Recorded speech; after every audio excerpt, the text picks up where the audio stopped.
stock farmer welfare association Khyber Pakhtunkhwa دا نن چې کوم ځای کې مونږ ولاړ یو دلته چې کوم دا افسوسناک واقعه شوې ده د سوشل میډیا او د ټي وي اخبار په ذریعه مونږ خبر شو او دلته راغو چې دا حقایق مونږ معلوم کو نو دې نه مخکې مونږ خپل صوبایي وزیر له لاړو فضل حکیم خان یوسفزۍ له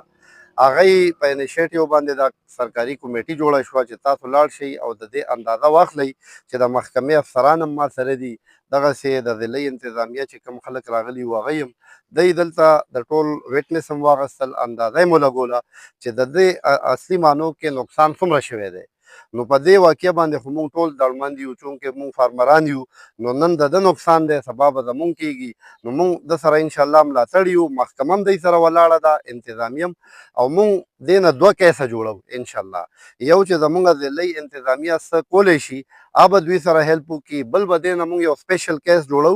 او آبه منسټر صاحب ته حواله کوو نو آبه انشاءالله سی ایم ته وړاندې کیږي او څه هیلپ به د دوی ضلعي انتظامیه وکړي او انشاءالله څه به د دوی صوبایي حکومت نو د دوی چې کوم نقصان شوی دی خو ډېر زیات دی نو زموږ طرف نه چې څومره مداوه کېدی شي چې هغې کې د دوی کمی راشي